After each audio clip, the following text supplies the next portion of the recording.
Merci d'abord pour votre accueil. Moi, je travaille, donc, comme disait Johan, mon collègue, du service des soins, au service psychosocial donc, de prison. J'ai aussi travaillé pendant 5 ans à la prison d'Andenne, qui est une prison qui accueille des condamnés masculins, donc 100 personnes qui dépendent de l'internement. Et le service psychosocial, en fait, a pour mission d'écrire des avis, donc d'éclairer les décideurs quant à des modalités d'exécution de la peine que des personnes peuvent solliciter et d'accompagner ces personnes dans un projet de sortie. Cette scission date de 2007, je pense, à savoir la loi de principe. Avant, c'était le même service. Et donc, depuis, il y a 2 services. Le service du soin qui fait l'accompagnement in situ des personnes avec le traitement médicamenteux et tout le reste, et un service qui s'occupe du projet de manière très schématique. Donc c'est dans cette perspective que je vais vous parler de l'éboïdophrénie, parce qu'on avait demandé que je puisse en dire un mot. Et ça va évidemment du coup colorer mon propos. Pour le circonscrire également, je ne suis pas chercheuse, c'est un point de vue vraiment plutôt clinique, et c'est vraiment l'idée de partager des réflexions que j'ai eues sur le terrain à ce sujet, et les quelques éléments que je peux avoir trouvés pertinents en ce sens. Alors, voilà, je pense je vais essayer de maîtriser l'objet du diable. Donc, pour préciser aussi, donc, ce n'est pas une revue de la littérature approfondie, parce que je pense que l'idée était plutôt d'un échange avec vous. J'ai une de mes collègues, Clara Epp, qui a fait un travail vraiment approfondi à ce sujet, donc je peux vous renvoyer vers elle si vous souhaitez avoir vraiment plus de détails. Alors, j'ai dû choisir mon titre assez vite, et j'ai choisi d'organiser, si vous voulez, la présentation en parlant de la danse, parce que l'éboïdophrénie, la danse, bon, ça paraît pas tout à fait intuitif, mais à la fois c'est un concept un peu vague, qui comme ça est émergé plusieurs fois dans la réflexion psychiatrique au fil du temps. Et donc, ça me paraissait aussi intéressant de prendre un peu de recul par rapport à ça. Alors, là, ce que vous voyez, c'est donc la structuration globale de mon exposé à venir. Alors, prélude, allemande, courante, sarabande, gigue et chaconne, c'est la suite traditionnelle de danse baroque. Et donc, à l'époque, la musique baroque accompagnait des danses, et donc elle s'était vraiment très structurée selon un certain rythme et une certaine succession. Le prélude est un petit peu ce qui vient donner la tonalité du morceau, donc sol majeur, fa mineur, que sais-je. Et donc ça donne un peu l'idée de ce à quoi on peut s'attendre. L'allemande est une danse d'origine allemande, comme son nom l'indique, et donc ça me permettra de voir un peu ce que les Allemands ont pu évoquer de cette notion d'éboïdophrénie. La courante est une danse française. La sarabande, une danse d'origine espagnole, je pense. J'ai voulu chercher un peu ce qu'il en était de nos voisins hispaniques, mais c'était un peu difficile avec la barrière de la langue, donc j'ai renoncé à ce travail un peu dur. Mais ça nous permettra voilà, comme c'est une danse un peu plus lente, de ralentir peut-être notre progression. La gigue, qui est une danse d'origine, ça a disparu. La gigue, qui est une danse d'origine anglo-saxonne, très rapide. Donc un petit détour par nos voisins du Nord. Et la chaconne, qui est en fait une danse où il y a un motif répété. Donc une sorte de refrain, si vous voulez, qui permet de peut-être ressortir un peu les thèmes récurrents que nous avons abordés. Je ne sais pas si vous voyez encore mon PowerPoint.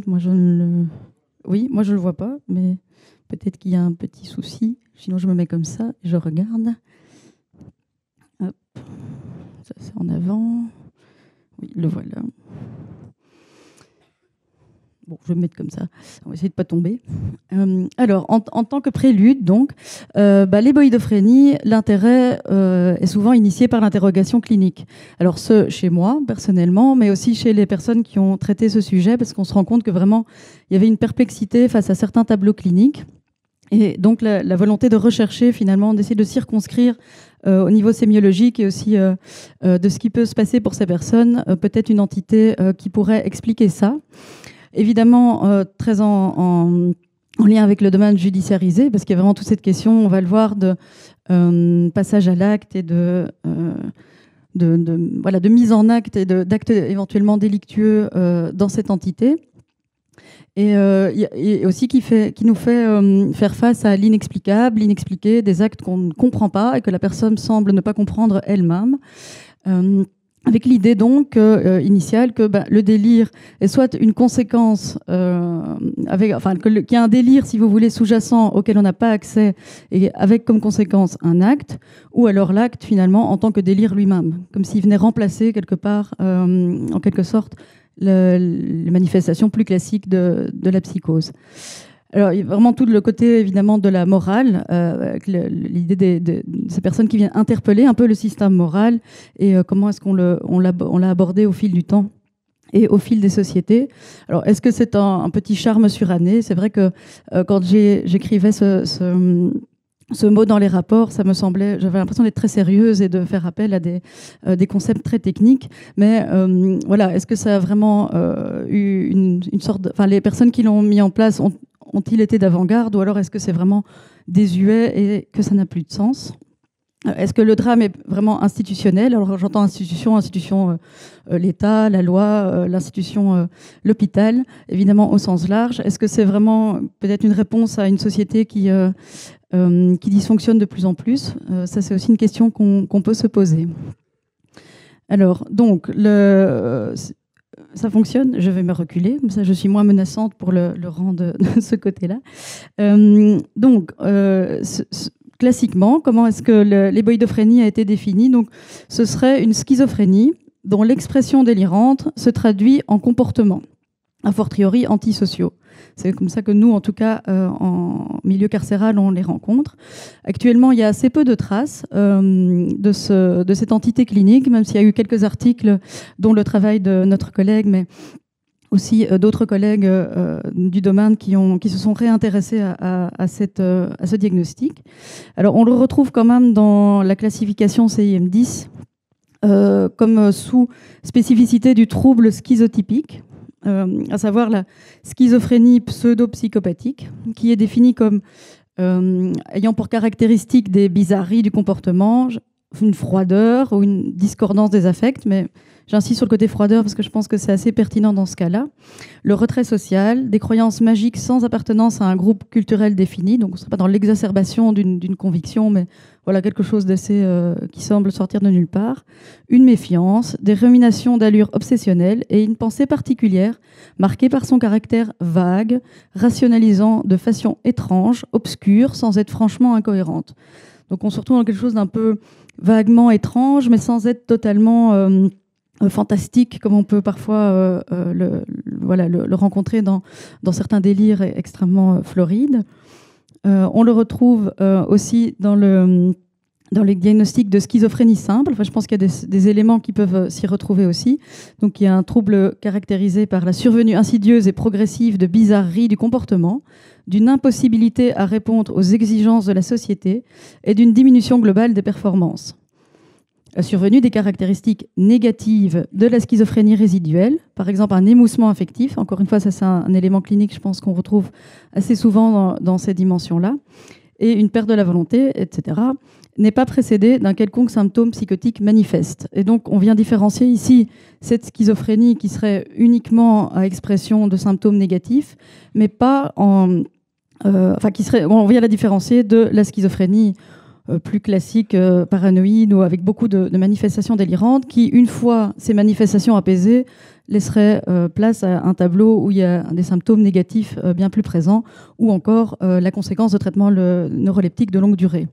Donc on est vraiment dans quelque chose où les symptômes négatifs sont là dès le départ, en quelque sorte.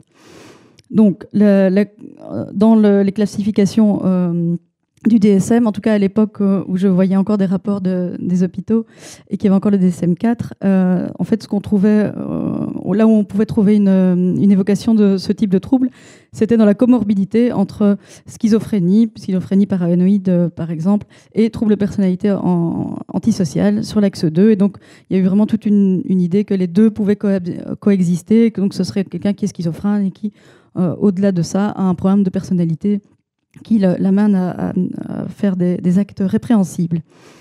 Donc l'antisocialité a évidemment pris une certaine place à ce niveau-là, en tout cas en prison, avec tout le débat que ça pouvait occasionner. Je pense que Christophe Adam et Jérôme Englebert, il y a quelques années, avaient essayé de mettre une perspective critique de cette personnalité antisociale en disant finalement, c'est pas du tout spécifique, et donc quel est le sens de réduire une personne à des actes et qui serait une réponse à une loi donnée. Et c'est vrai que quand je réfléchis à la prison, je me dis les antisociaux, ils le sont tous en quelque sorte, si on prend une définition assez pragmatique. Et donc dans la question aussi de ces actes délictueux qui se répètent, il y a aussi un certain intérêt pour des troubles de l'attention avec hyperactivité notamment, qui seraient sous-diagnostiqués et qui pourraient peut-être expliquer aussi certains profils qu'on rencontre de personnes qui délinquent de manière assez fréquente sans forcément avoir beaucoup d'intentionnalité derrière. Oui. Donc, au niveau de nos collègues allemands, alors le premier à avoir vraiment conceptualisé l'éboïdophrénie avec le terme tel qu'il est présenté aujourd'hui, c'est Karl Bohm, qui l'a en fait fait découler d'une forme d'hébéphrénie. Alors Hébé, c'est la déesse de la jeunesse, donc c'est vraiment l'idée que ce serait une entité qu'on retrouverait particulièrement chez des personnes assez jeunes, donc classiquement des gens qui entrent en prison ou à l'hôpital. Et lui fait la distinction entre l'hébéphrénie, donc il y a une forme de schizophrénie où il y a un déficit cognitif assez présent et qui tend généralement à s'aggraver et à mener à des tableaux beaucoup plus désorganisés et qui ne sont pas de bons pronostics, enfin, selon lui. Et donc l'hébéphrénie serait quelque chose de beaucoup plus constitué, beaucoup plus construit, avec cette antisocialité du coup qui vient un peu structurer les choses, et selon lui de meilleurs pronostics, sur le plan cognitif en tout cas. Pour la société, c'est autre chose, et pour leur autonomie... la question n'était pas là à ce moment-là. Alors, Bleuler, lui, s'y intéresse un petit peu moins, même si on retrouve la question de la schizophrénie avec des symptômes négatifs dans la schizophrénie discrète. Je pense qu'il a aussi évoqué la schizophrénie simple à un certain moment, donc vraiment sans ce tableau délirant Floride au premier plan. Et évidemment, tout le débat que ça a pu occasionner parmi les auteurs entre la dimension liée au caractère, finalement, qu'est-ce qui est le tempérament de la personne, et celle liée à la psychose, et comment faire un petit peu la différence entre les deux. Alors, je cite Hoch aussi, mais je pense qu'il est américain, c'est juste qu'il avait une vision un peu plus allemande, on va dire, ou européenne de la situation que les autres Américains. Lui aussi s'était beaucoup intéressé à ces questions et a étudié pas mal... ces situations, avec vraiment le développement d'un concept de psychose pseudo-psychopathique, avec tout de même 3 sous-types. Enfin, c'est assez, ça l'a beaucoup vraiment intéressé, et vraiment aussi dans cette idée que voilà, ce sont des personnes psychotiques avec des actes qui viennent constituer une forme délirante. Alors, voilà le moment où ça va, je maîtrise plus ou moins. Hop.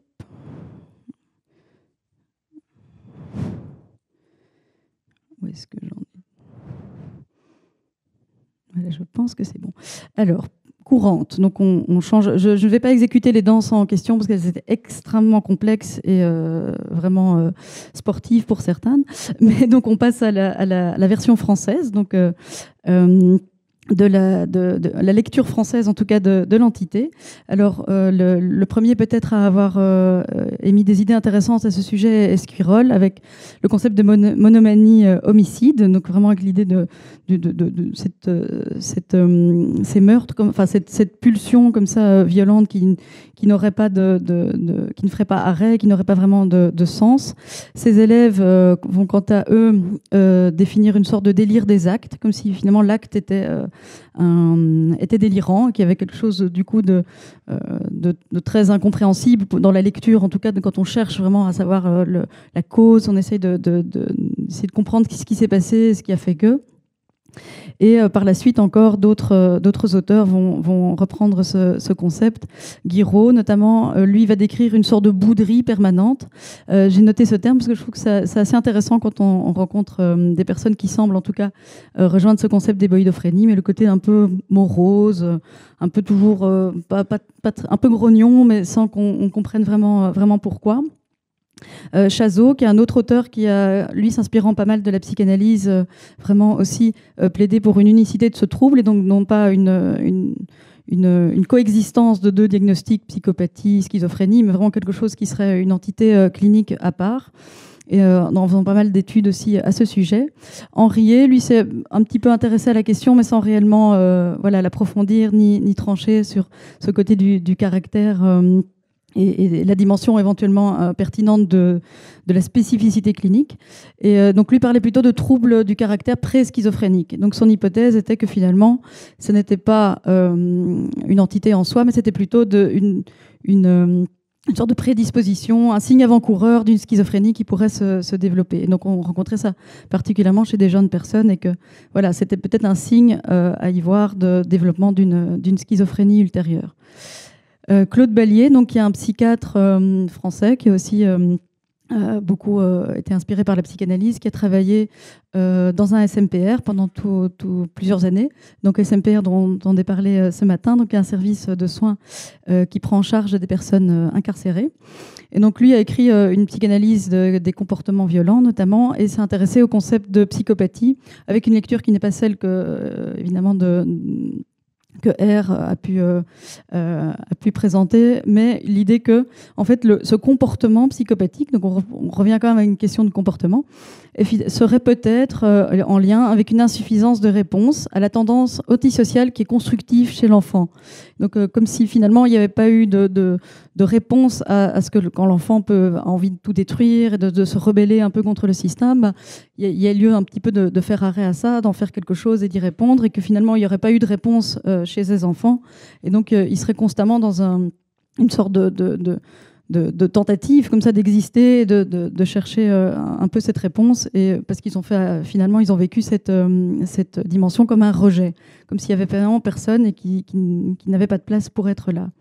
Et donc toute son hypothèse est finalement que ces comportements sont somme toute un rempart face à une psychose, donc une sorte d'indifférenciation et de vide qui serait confrontant pour la personne, et que finalement les comportements viennent un peu faire revenir dans la réalité ou dans le concret ces personnes, et que c'est comme ça que ça peut être une manière aussi de le soigner et de l'accompagner.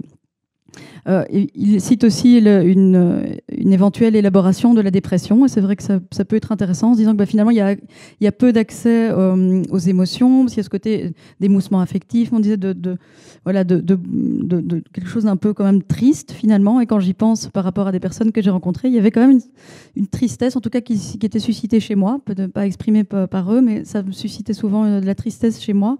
Donc je disais peut-être quelque chose qui est indicible d'une dépression vraiment profonde, et qui n'aurait pas été métabolisé depuis longtemps. Et la question du trauma aussi, qui a le mérite d'être soulevée, parce que c'est finalement une dimension qui traverse à peu près toute la nosographie psychiatrique quand on y pense. Et chez les personnes qu'on rencontre, il y a quand même très très très fréquemment des antécédents. Et c'est vrai que ça serait une manière d'un petit peu aussi envisager ces prises en charge, surtout que c'est peut-être des traumas qui sont tellement impossibles, qui sont tellement à distance de la personne et de leur vécu, que c'est vraiment difficile d'y avoir accès, et donc d'y penser également. Et donc quelque chose qui ressurgirait comme ça de cette violence-là dans les actes. Oups. Non. Oui. Donc, petite réflexion à ce stade sur finalement qu'est-ce qu'il en ressort de cette manière de conceptualiser l'éboïdophrénie.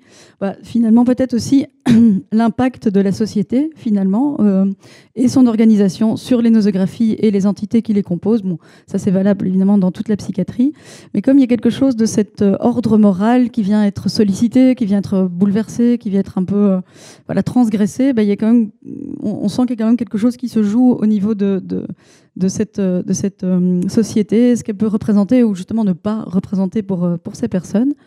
Ce qui m'a amené à la réflexion de finalement aussi dans les représentations, il y a le genre, et chez les femmes, l'éboïdophrénie. Bon, est-ce que c'est une entité qui aurait du sens aussi?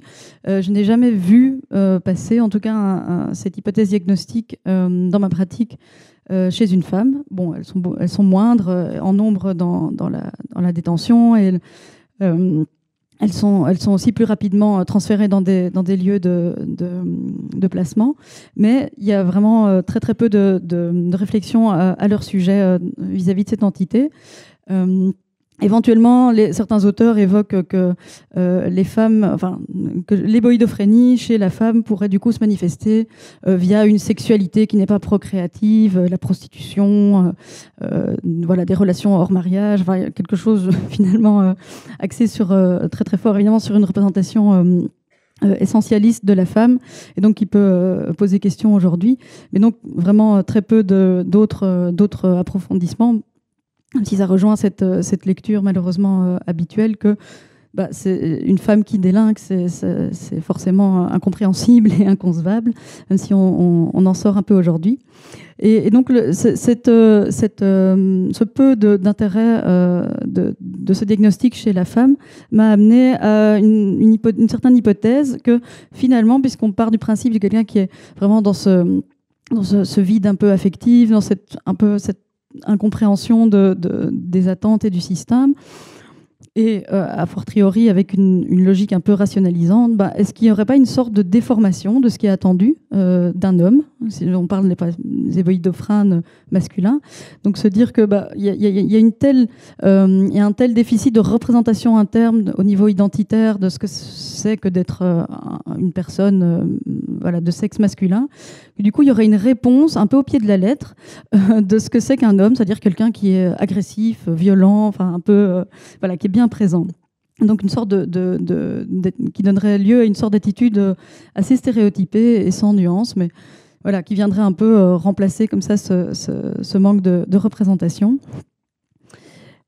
Pour continuer vers les anglo-saxons, oui, et donc la fameuse gigue.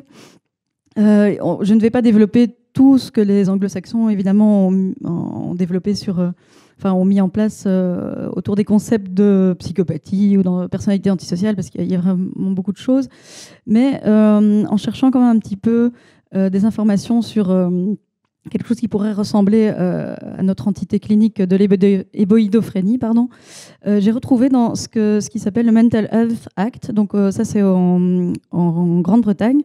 C'est une sorte de statut juridique qui permet de définir un petit peu comment est-ce qu'on hospitalise ou pas des personnes, éventuellement sous contrainte. Enfin, ça permet un peu c'est un cadre légal, si vous voulez, qui permet de donner des lignes de direction par rapport à ce qu'on fait avec les patients.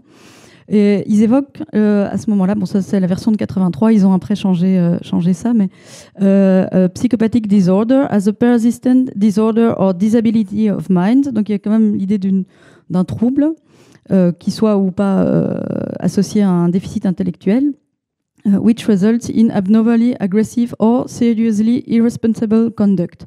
Donc eux, là, ils font quand même l'hypothèse d'un trouble qui induirait des passages à l'acte et une agressivité. Ils ont changé après ça parce que c'était compliqué pour eux de travailler à l'hôpital avec cette définition-là, comme s'ils devaient du coup ils pouvaient hospitaliser sous mesure que des patients qui avaient commis des actes répréhensibles et que ça c'était problématique éthiquement pour eux, alors que chez nous c'est pas tout à fait la même lecture, mais c'est quand même intéressant de voir qu'il y a cette entité qui rejaillit sous d'autres termes à ce niveau-là. Alors, eux travaillent beaucoup plus avec la question de la personnalité antisociale, parce que voilà, dissocier le comportement et voilà, l'identité de la personne, c'est plus fonctionnel pour eux, parce qu'ils ont une autre manière de prendre en charge. Et les schizophrènes, avec ou sans violence, sans vraiment spécifier qu'il y ait une entité particulière ou une forme de schizophrénie qui s'y rattache. Aux États-Unis, bon, il y a évidemment la psychopathie selon R et toute la réflexion qu'on peut avoir sur l'espace possible pour une telle entité, parce que finalement les psychopathes tels que les Américains le conçoivent, donc vraiment avec ce côté très moral et cette espèce de prédestination à l'incompréhension de ce que c'est que le bien, et en tout cas si on arrive à le comprendre, on n'a pas envie d'y souscrire. Il y a peu de place pour ça en Europe, alors parce qu'on a une histoire plus longue. Les États-Unis ont un fonctionnement très particulier, c'est un pays très grand avec beaucoup d'États, avec des fonctionnements différents. Est-ce que ça participe à des autres représentations? Probablement. parce que eux insistent vraiment sur la logique instrumentale finalement de la psychopathie, même si le psychopathe est toujours intéressé. Il y a toujours un but finalement à l'action qu'il va entreprendre et à l'acte. C'est pas quelque chose de complètement fou et déraisonnable, mais c'est quelque chose qui est vraiment avec en tant que moyen d'atteindre un objectif qui leur est profitable. Alors que dans notre réflexion, on est plutôt dans une logique d'une pensée opératoire où finalement l'acte, il vient être la réponse qui est paralogique, mais qui paraît logique à quelque chose qu'ils ne comprennent pas.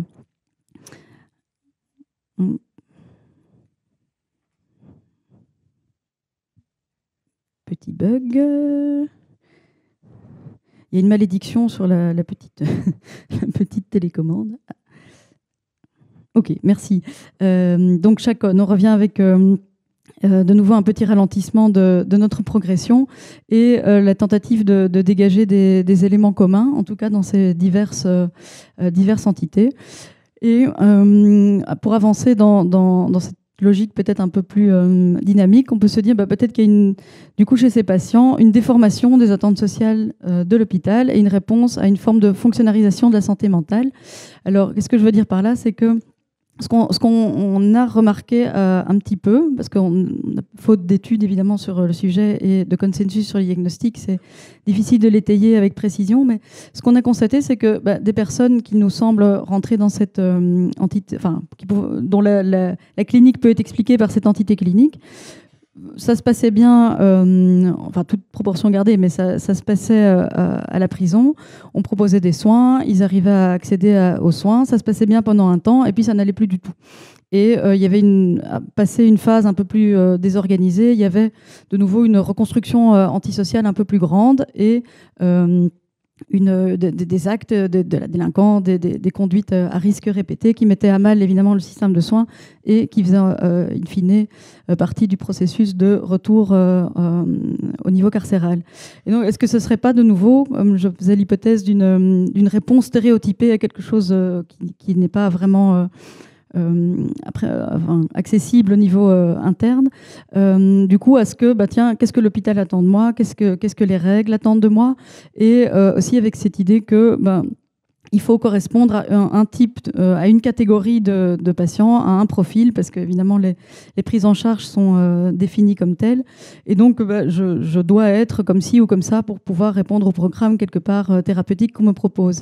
Et donc à force de spécifier de plus en plus, surspécialiser on va dire les soins, les personnes ne se retrouvent dans aucune catégorie et finissent par répondre avec leurs propres moyens, et ces moyens éventuellement stéréotypés par rapport à ce qu'on leur demande. Donc le motif répété serait une sorte d'antisystème, quel qu'il soit, donc le système de la société, de l'autre, le système institutionnel, et avec un souci du coup de consistance face à l'informe, donc quelque chose qui est vague, comme on disait, au niveau clinique, et où il y a une recomposition au niveau de la structure en acte pour essayer de s'en sortir. Il y a quand même plusieurs éléments psychopathologiques de la psychose, donc ça nous aiguille quand même sur l'idée que la psychose est l'angle de vue par rapport à cette situation, et évidemment toute la question de l'intention de ces personnes, parce que l'intention semble totalement si pas absente, en tout cas difficile à exprimer, et avec tout le débat que ça a pu occasionner sur la responsabilité. Et vraiment, au fil du temps, il y a eu tout un débat entre les auteurs sur est-ce que ces personnes sont responsables ou non. Alors s'ils étaient dans un retrait plus ombrageux, plus avec l'émoussement affectif que je décrivais, donc dans des symptômes plus négatifs, on peut peut-être y voir un peu plus de psychopathologie, mais par contre, après, ça semble aller mieux au niveau de l'autonomie, et donc, il y a des actes, là, est-ce qu'ils ne sont pas responsables? Donc, ça a vraiment créé tout un débat, alors que certains y voyaient une unicité donc, dans le processus. Et toute la question du coup de l'autre qui semble être à la fois proéminent partout en excès, mais en même temps totalement incompréhensible pour eux. Et c'est un peu ce qu'ils peuvent générer chez nous. On a l'impression que c'est des patients qui peuvent prendre beaucoup de place, mais qui en même temps parfois sont vraiment, vraiment pas là. On vous disait ces impressions que j'ai déjà eues au niveau clinique de tristesse, vraiment de quelque chose en gris, en sombre, vraiment où il y a l'élan vital quelque part qui semble ne pas être là. Donc c'est peut-être ce qui, eux, ressentent finalement ce que nous, on ressent quand on les rencontre. Eux, on ne sait pas ce qu'ils ressentent, mais en tout cas, c'est un indice sur peut-être qu'est-ce qui se passe pour eux. Revient aussi dans la littérature des hypothèses que ce sera en lien avec un fonctionnement autistique, donc finalement où l'autre n'est pas du tout lisible dans ses intentions et avec toute la question de l'empathie, la sympathie. Et c'est vrai que la question de la sympathie est intéressante parce que ce sont des personnes souvent qui ne suscitent pas beaucoup de sympathie. Parce qu'on a l'impression qu'il y a quelque chose qui ne se fait pas au niveau de la contagion affective, comme le philosophe Max Scheler l'appelait, et que du coup on est un peu face à quelque chose de totalement inaccessible en termes de partage, et c'est peut-être du coup la même chose pour eux. Et évidemment, toute la question du trouble de la syntonie, sont-ils encore en contact avec l'ambiance ou non? Je pense que dans nombre de cas, on retrouve ce côté lié à l'atimormie, donc vraiment cette perte de l'élan vital. On a l'impression de personnes qui sont comme ça en suspension, et avec le négativisme que cela peut accompagner, en rejetant finalement toute tentative de venir changer cette situation. Au niveau de la loi, donc, on a pu rencontrer certaines personnes, à mon sens, qui correspondaient dans la situation correspondait à ce diagnostic dans la loi relative à l'internement, oui, mais aussi dans le régime de droit commun. Donc, comme je vous disais, j'avais travaillé à la prison d'Andenne aussi, et à la prison de Forêt quand il y avait uniquement des personnes condamnées qui séjournaient.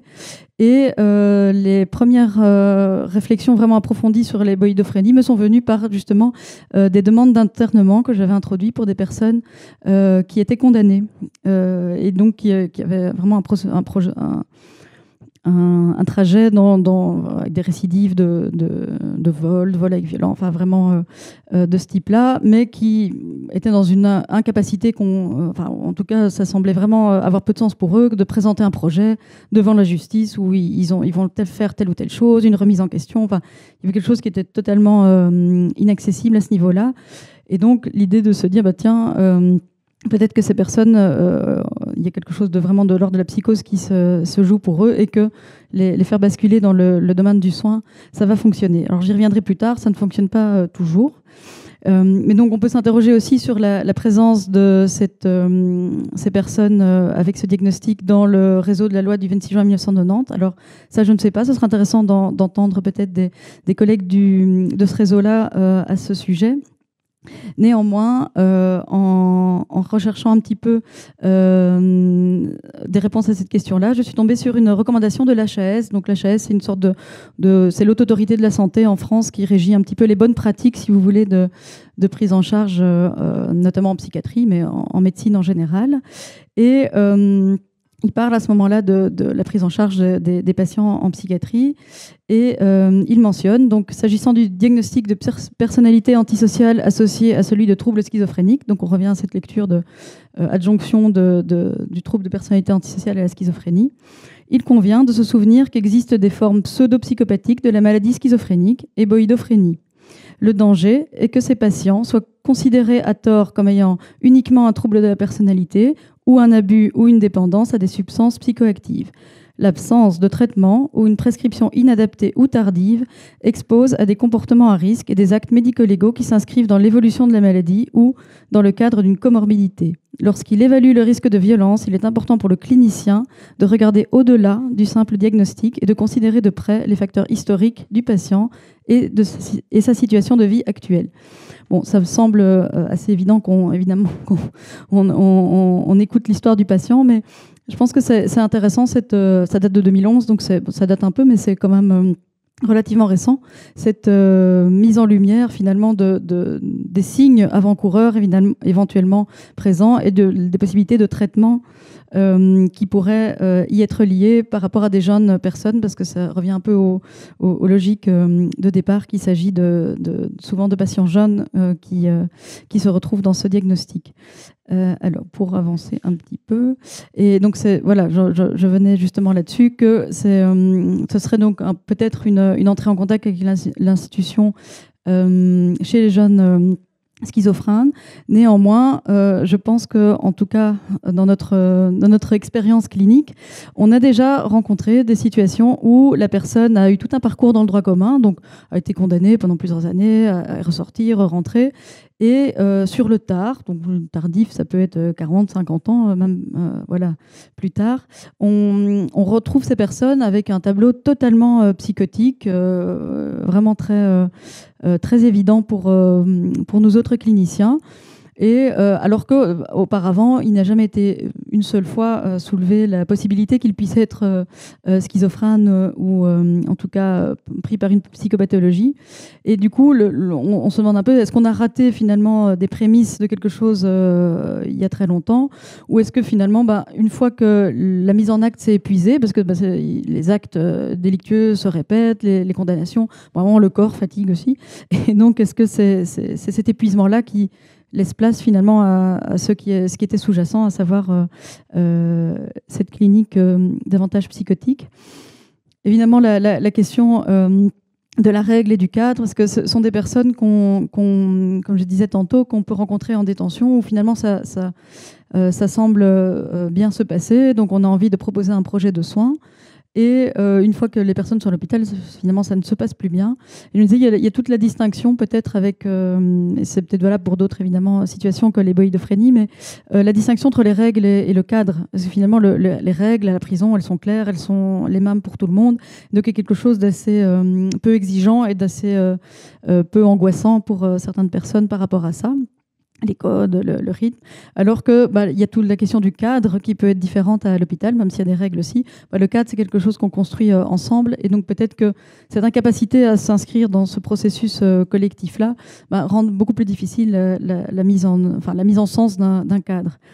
Et je ne vais pas appesantir là-dessus pour aller un peu plus vite, mais la place aussi des rétrécissements des possibilités institutionnelles de long cours, parce que finalement, pour revenir à une autonomie, c'est assez difficile. Si on revient à cette question justement de rétablissement et de désapprendre un peu finalement des actes stéréotypés, violents, pour revenir à des codes sociaux qui sont plus acceptables, ça prend du temps en fait, et ça prend du temps. Et donc dans l'idéal, on pourrait imaginer une sorte de prise en charge au long cours. Il y aurait des allers-retours dans soit des lieux plus aigus, soit vraiment des lieux plus carcéraux, mais il y aurait quelque chose qui circulerait, mais avec une possibilité d'accueil et de fil rouge, parce que c'est souvent des personnes avec un parcours assez morcelé. Du coup, le tableau clinique peu présent dans le réseau de soins en général, je pense que dans un des articles, ils évoquaient un pourcentage de 2% de la population hospitalisée dans le réseau psychiatrique général. Mais comme je disais, il y a tellement peu de consensus sur l'entité clinique et le diagnostic que les études ne semblent pas forcément refléter la réalité. La question du sens aux soins, parce que tout cela est conceptuellement intéressant, mais après, du coup, quand on est dans cette situation-là, comment arriver à vivre un moment thérapeutique et y mettre du sens? Est-ce que ça fonctionne? Donc, c'est une question à laquelle je ne sais pas répondre, mais qu'on pourrait se poser. Est-ce que ça fonctionne à l'hôpital pour ces personnes? Et si oui, par quelle modalité? La question du traitement médicamenteux aussi, parce qu'on se dit, s'il y a surtout des symptômes négatifs, finalement, c'est quand même les traitements, c'est quand même la cible de traitement la plus difficile à affiner. Donc, est-ce que il y a vraiment une place pour un traitement médicamenteux spécifique? On peut penser à la clozapine, mais il y a tous les effets secondaires des traitements, la collaboration nécessaire, le cadre, plein de choses qui viennent rendre ça très difficile, mais ça serait intéressant de s'y interroger. Et la consommation de toxiques, évidemment, qui vient compliquer la prise en charge, mais je ne vais pas approfondir là-dessus.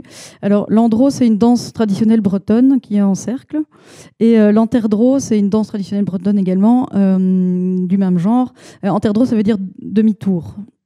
Et donc je me disais, il y a quelque chose finalement aussi d'une dynamique importante dans ce contexte. Bon, j'ai parlé tantôt de la contagion affective, donc il y a la dynamique de groupe, est-ce qu'elle se propage ou justement elle ne se propage pas et comment est-ce qu'on la gère? Parce que quand ça peut mettre à mal les autres patients, ça peut être difficile, mais si au contraire la personne est vraiment très isolée, c'est compliqué aussi. Et on observe surtout, du coup, chez ces personnes, un va-et-vient entre les lieux de justice et de soins, des retours en arrière, des impasses.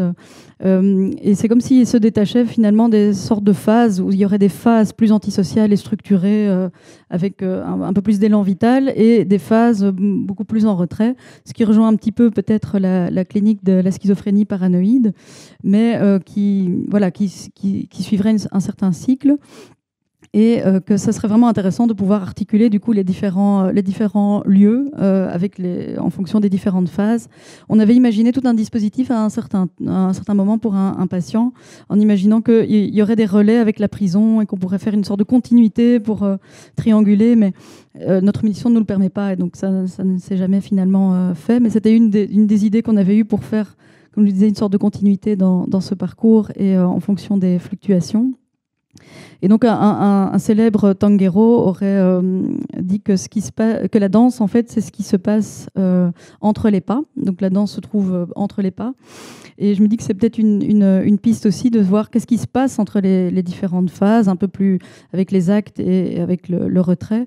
Et qu'est-ce qui fait inflexion entre l'une et l'autre. Et surtout, qu'est-ce qui se passe vraiment pour la personne à ce moment-là. Et je pense qu'il y a vraiment tout un travail mais assez long, mais qui pourrait être vraiment intéressant à ce niveau-là, avec vraiment en tête cette idée d'intention, revenir avec une intention dans le mouvement, une direction, et aussi à se laisser un peu de surprise, parce que c'est quelque chose qui pouvait souvent être intéressant dans notre position, en tout cas, pour ne pas se décourager, mais j'ose imaginer aussi chez les collègues du réseau hospitalier.